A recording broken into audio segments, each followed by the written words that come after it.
What's going on, YouTube? This is BBSP.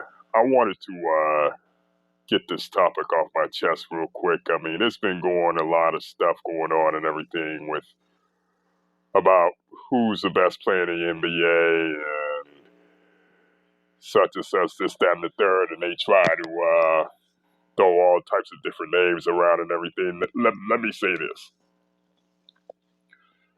Kevin Durant. Well, let me start off with Kevin Durant.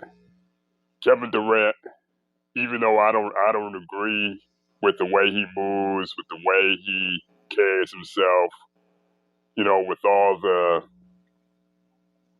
burner accounts and all the I don't know, man. Something about dude is off for me. Something about dude is off for me. And it seemed like it's been off with him ever since he made that move to Golden State. The burner accounts, the insecure rants and everything. But end of the day, I can't take away that he's probably the most skilled, the most efficient scorer of all time. He's probably up there with Kareem, Michael Jordan, guys like that. As far as scoring the basketball, end of the day, he'll probably end up a fringe top 10 player of all time. Same with Steph Curry. He's basically revolutionized the game. He's revolutionized the skill set on how a point guard should actually play the game with his efficient scoring, and especially he's probably the greatest shooter of all time, hands down the greatest shooter of all time. If you ask anybody, I've been watching the game since '89. He's probably the best shooter of all time. I've seen a whole lot of great shooters. Larry Bird, Dana Barros, Reggie Miller, Ray Allen, even guys like Chuck Person, guys like Dale Ellis. And I can say without a shadow of a doubt, he's better than all of them. Kawhi and Kawhi Leonard, probably one of the best two-way players of all time, and he's climbing up that ladder. 2014 won Finals MVP, even though it gets kind of overblown in my opinion. As far as how he won the Finals MVP, but his probably greatest achievement is probably the Toronto Raptors championship 2 years ago. When you think about the way he took that team, put that team on his back and carried it over the hump, basically he was the final piece to that equation, because they had been on the cusp for a while, especially the Eastern Conference, and he deserves major props for getting them over the hump and bringing them to shit.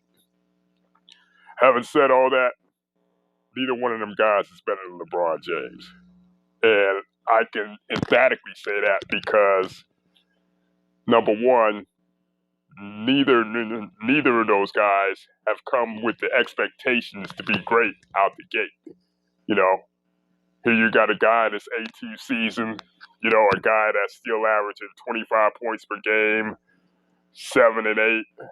Here's a guy that basically from day one was the man that would put a franchise on his back. Maybe the only other player you could probably say that is Michael Jordan, and he's exceeded expectations.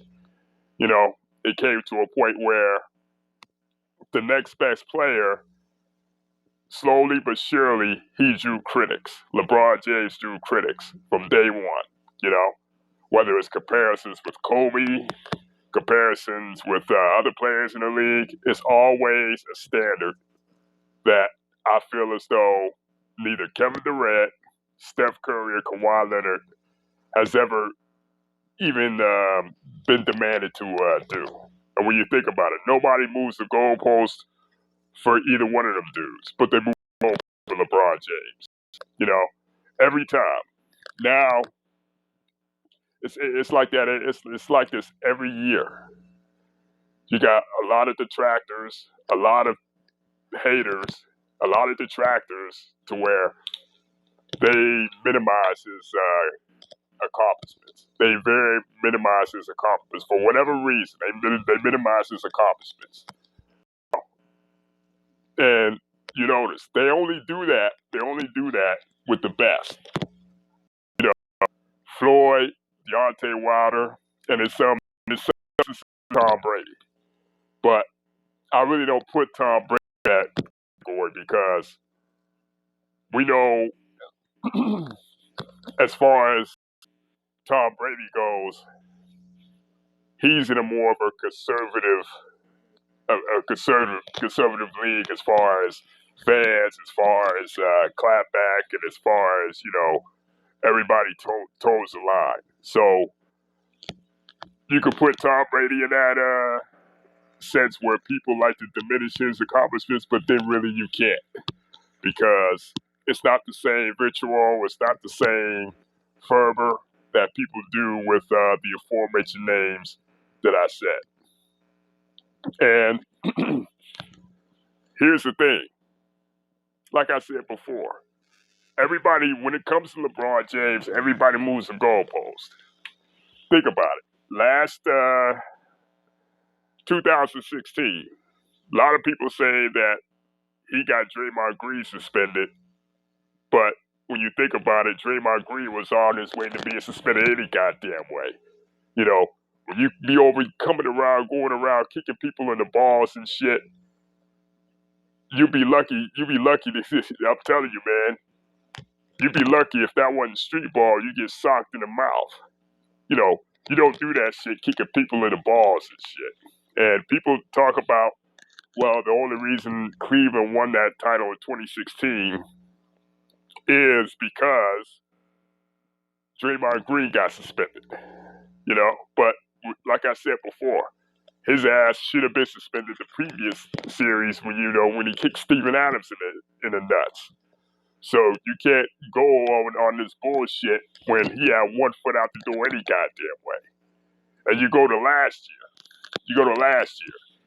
People were all propping up the Clippers to be this team that was going to win the championship last year, right? But then now the Lakers win it. All of a sudden, it's a bubble championship. It's a COVID championship. And all of a sudden, it don't mean much. But here's the thing. Clippers win the title last year. It's probably the greatest title won since sliced bread. But thing is, all you heard was Kawhi could be the first player to win titles with 3 different teams. But LeBron accomplishes that. Now it's like people sweep it under the rug. So this is what I'm saying by, different standards for different players. Neither Kevin Durant, Steph Curry, and Kawhi Leonard, for as great as they are, they don't have the standard or expectations that LeBron James does. Let's say, for instance, Lakers don't win the championship this year. Nobody's going to be saying, well, Kawhi's legacy, KD's legacy, or Steph's legacy is diminished. They're going to be doing that with LeBron James, only LeBron James. And that's never, they have never had the standard or the responsibility that LeBron James comes with, whether it's from the fans, whether it's from the media. Nobody has even come close to the standard that which LeBron James has been set on. Now you got Stephen, not even, his teams in the finals have been favored. Not even his teams out in the finals have been favored, Just think about that shit for a minute, Even as great as LeBron James could go out here and average like 30, and people would still be saying, oh, it's not good enough. It's not good enough. But they don't say that with Kawhi Leonard. They don't say that with Kevin Durant or Steph Curry, Hell, he scored 51 points 51 points. But now people are saying that wasn't even good enough. 51 points in an NBA Finals game is not impressive. And that's only been done with LeBron James. But yet, we saw last year for the very first time, Kawhi Leonard had expectations, had real expectations, and basically choked away a 3-1 lead. Matter of fact, all the aforementioned names that I said, ironically enough, Kevin Durant, Steph Curry, Kawhi Leonard, all have blown 3-1 leads. But you don't never hear about them because people sweep them under the rug. But yet people still bring up 2011 for LeBron James. Just think about that for a minute. All three have given away 3-1 leads. In Steph Curry and Kevin Durant's case, all in the same postseason. But yet you hardly hear about them. Nobody holds that against them. But yet people are still bringing up 2011 with LeBron James. Now, don't get me wrong. That was probably one of the worst finals performances of all time. And I'm not giving him no excuse. But at the same time, people don't keep the same goddamn energy when it comes to this shit, man. People always bring up 2011. They always bring up 2011, but yet they sweep the fact that all three of Kawhi, KD, and Steph Curry have choked away 3-1 leads. But hey, maybe it's me though. Tell me what y'all think.